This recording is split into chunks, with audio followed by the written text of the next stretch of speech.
नमस्कार। भविष्य the vision के ऑनलाइन प्लेटफॉर्म पर एक बार फिर से आप सभी का हार्दिक स्वागत है। डेली 5 प्रश्नों की सीरीज चल रही थी अपनी, और डेली 5 प्रश्नों की सीरीज के अंतर्गत आज का ये वीडियो लेक्चर जो विद्यार्थियों, ये अपना 12वां लेक्चर है। और बैराट सभ्यता की बात करें तो बैराट सभ्यता का ये पहला लेक्चर है विद्यार्थियों। जितने भी विभिन्न प्रतियोगी परीक्षाओं में बैराट से संबंधित प्रश्न पूछे गए, आगे के वीडियो लेक्चर के अंदर हम लोग देखने वाले हैं और डेली 5 प्रश्न कर रहे हैं। शुरू करते हैं आज का पहला प्रश्न। आज का पहला प्रश्न है विद्यार्थियों, काफ़ी अच्छा प्रश्न है। किस सभ्यता स्थल में उत्खनन से चांदी की 8 पंचमार्क मुद्राएं मिली है? वो कौन सा सभ्यता स्थल है जहां से उत्खनन में चांदी की 8 पंचमार्क मुद्राएं मिली? ये प्रश्न हमसे पूछा गया है। और विद्यार्थियों, ये प्रश्न जो है आरपीएससी स्कूल व्याख्याता ग्रुप सी 2022 के अंदर पूछा गया था।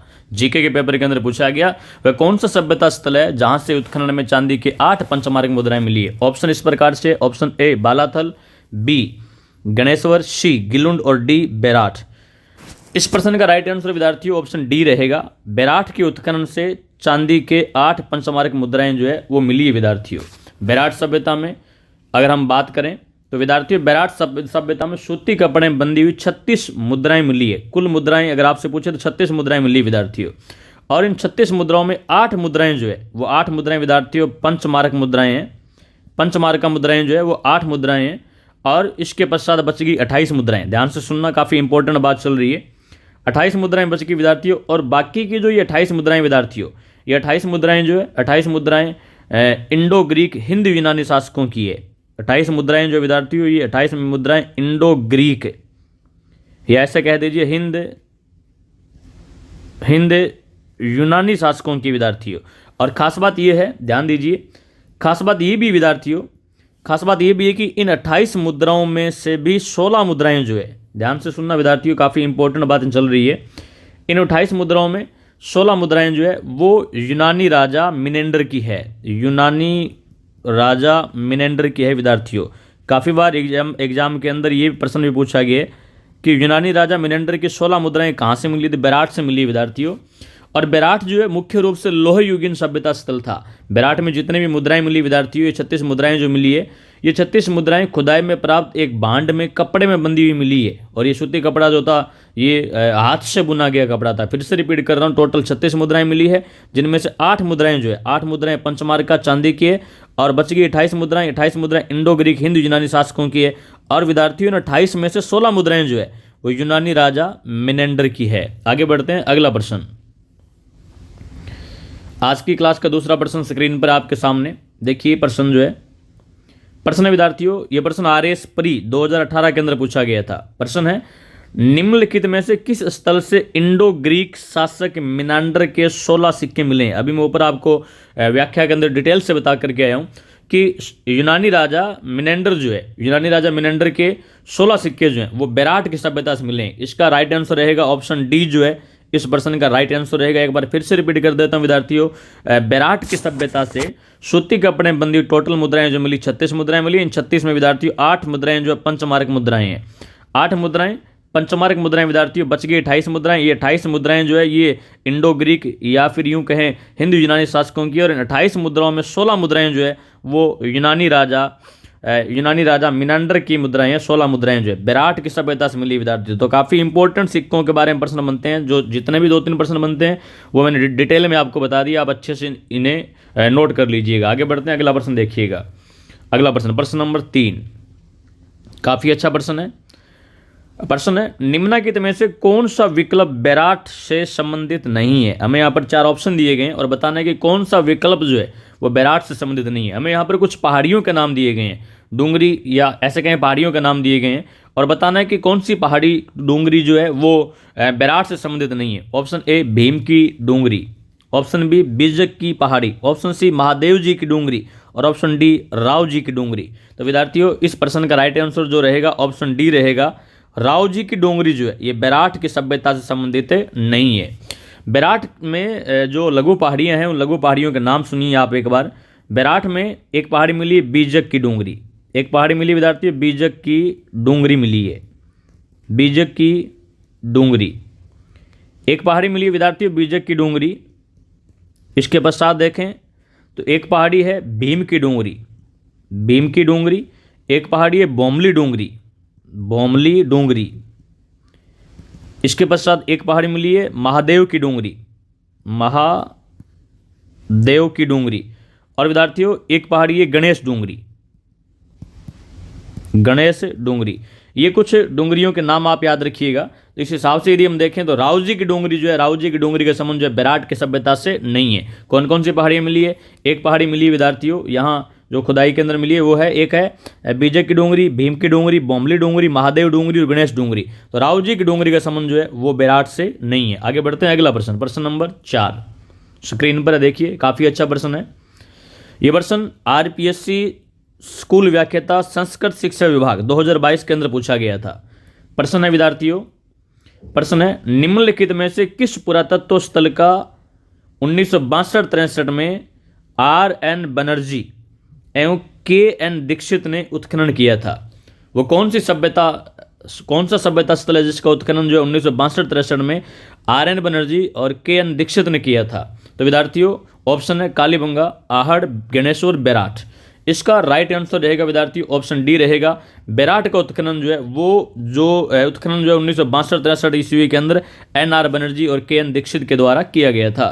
विद्यार्थियों यदि हम बेराट की सभ्यता की बात करें, ध्यान से सुनिए, बेराट की सभ्यता की बात करें, बेराट जो है ये वर्तमान के अंदर जिलों के पुनर्गठन के पश्चात, वैसे तो बात चल रही है कि वापस 33 जिले किए जाएंगे, लेकिन अभी हुए नहीं है, इसलिए बात कर लेते हैं 50 जिलों के अकॉर्डिंग।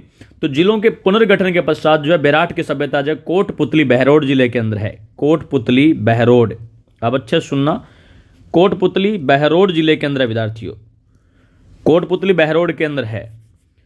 और विद्यार्थियों इसका प्राचीन नाम जो था, प्राचीन नाम था इसका विराट नगर, राजा विराट की नगरी विराट नगर, विराट का प्राचीन नाम था। मत्स्य महाजनपद की राजधानी हुआ करती थी विराटनगर जो है।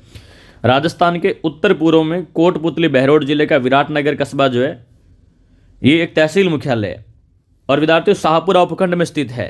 और आपसे नदी पूछे थे, बेराट की सभ्यता जो है बाणगंगा नदी के अपवा क्षेत्र में स्थित है। बाणगंगा, अर्जुन की गंगा, जिसे अर्जुन की गंगा कहा जाता है, उरुंडित नदी कहा जाता है, ताला नदी कहा जाता है। बाणगंगा जो बेराट की पहाड़ियों से निकली है, उस बाणगंगा नदी के किनारे बेराट की सभ्यता स्थित है विद्यार्थियों। और मैंने जैसा कि बताया कि जिलों के पुनर्गठन के पश्चात तो ये कोटपुतली बहरोड के अंदर है। और जिलों के पुनर्गठन से पहले विद्यार्थियों यदि हम बात करें कि जिलों के पुनर्गठन से पहले ये सभ्यता कहाँ थी, तो ये सभ्यता जो थी बेराट जयपुर में थी।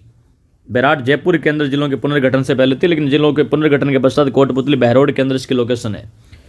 बात करते हैं खोजकर्ता की, तो प्राचीन मत्स्य जनपद की राजधानी विराटनगर जो है, विराटनगर में मैंने आपको बताया बीजे की डूंगरी, भीम की डूंगरी, मोती डूंगरी, एक नाम और नोट कर लीजिए वहाँ पर विद्यार्थियों आप, मोती डूंगरी, मोती डूंगरी, महादेव की डूंगरी आदि स्थानों पर सर्वप्रथम खोज एवं उत्खनन का कार्य जो है, खोज एवं उत्खनन का कार्य जो विद्यार्थियों ये राय बहादुर दयाराम साहनी के द्वारा किया गया।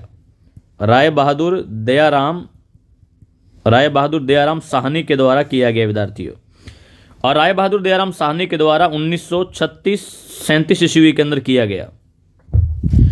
और इसके पश्चात 1962-63 ईस्वी के अंदर, 1962 और 63 ईस्वी के अंदर विद्यार्थियों नील रतन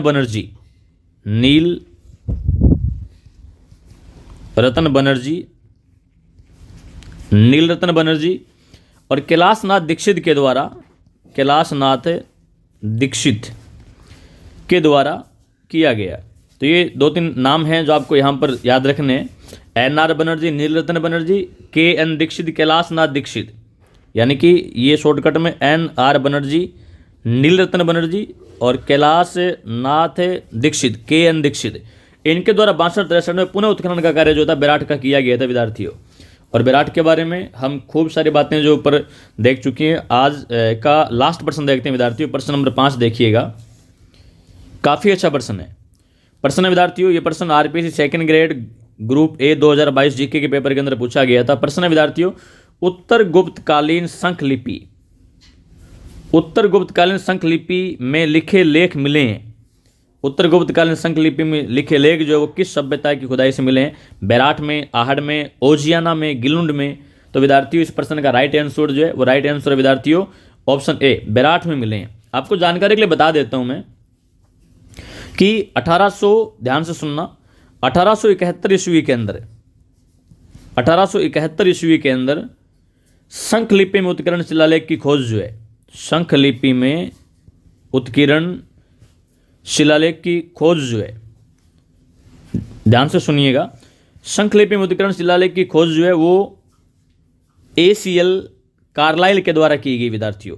ACL कार्लाइल जो है राजस्थान पुरातात्विक विभाग का गठन करने वाला ACL कार्लाइल जो है, इस ACL कार्लाइल ने शंख लिपि में उत्कीर्ण शिलालेख की खोज जो है वो भीम की डूंगरी की विद्यार्थियों, भीम की डूंगरी बेराट सभ्यता के अंदर है, वहां से भीम की डूंगरी की थी।